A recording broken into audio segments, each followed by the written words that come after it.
भारत में अफगानिस्तान का राजदूत कौन है? आपका ध्यान भले ही इस तरफ ना गया हो, लेकिन इस एक सवाल को लेकर अफगानिस्तान और भारत में बवाल मच गया है। भारत में अफगानिस्तान दूतावास में अजीबोगरीब स्थिति पैदा हो गई है। दरअसल तालिबान ने पहली बार भारत में अपने राजदूत की नियुक्ति का ऐलान किया है। अभी तक भारत में अफगानिस्तान के राजदूत फरीद मामुंदजई हैं। फरीद मामुंदजई को पिछली अशरफ गनी सरकार ने नियुक्त किया था।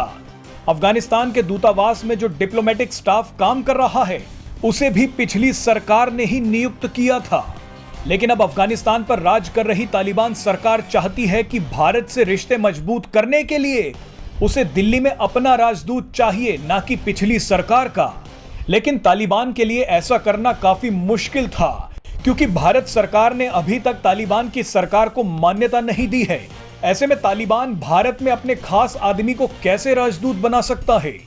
इसीलिए तालिबान ने अफगानिस्तान दूतावास में पहले से ही काम कर रहे कादिर शाह को अपनी तरफ कर लिया। कादिर शाह 2020 से ही अफगानिस्तान दूतावास में ट्रेड काउंसलर के तौर पर काम कर रहे थे। तालिबान समझ गया कि अगर भारत से रिश्ते मजबूत करने हैं और अपनी सरकार को मान्यता दिलवानी है, तो सबसे पहले फरीद मामुंदजई को हटाना पड़ेगा और उसके बाद कादिर शाह को एम्बेसडर बनाना होगा। तालिबान को यह मौका 5 अप्रैल के दिन मिल गया। 5 अप्रैल के दिन अफगानिस्तान के राजदूत फरीद मामुंदजई लंदन गए।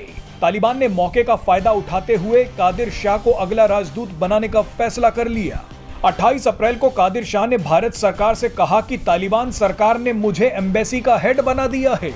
मजे की बात देखिए कि अफगानी राजदूत फरीद मामुंदजई लंदन में बैठे थे और उन्हीं के स्टाफ में काम कर रहे कादिर शाह ने तालिबान से हाथ मिलाकर खुद को राजदूत नियुक्त करवा दिया।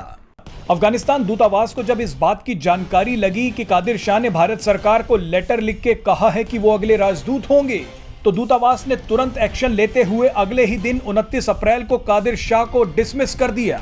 ये जानकारी जब फरीद मामुंदजई को पहुंची तो वो 1 मई को भारत लौट आए।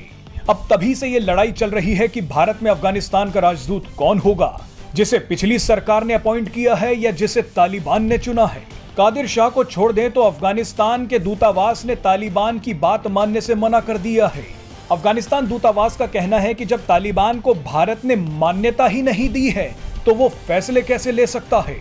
अब इसी स्थिति में भारत में अफगानिस्तान दूतावास के 2 दावेदार हो गए हैं। अफगानिस्तान दूतावास ने कहा है कि हमारे राजदूत और हमारा कोई भी अधिकारी अपना पद नहीं छोड़ेगा। दूतावास वैसे ही चलेगा जैसे पिछली सरकार से चलता आ रहा है। बहरहाल इस पूरे मामले पर भारत का रुख क्या होगा वो अभी देखना बाकी है।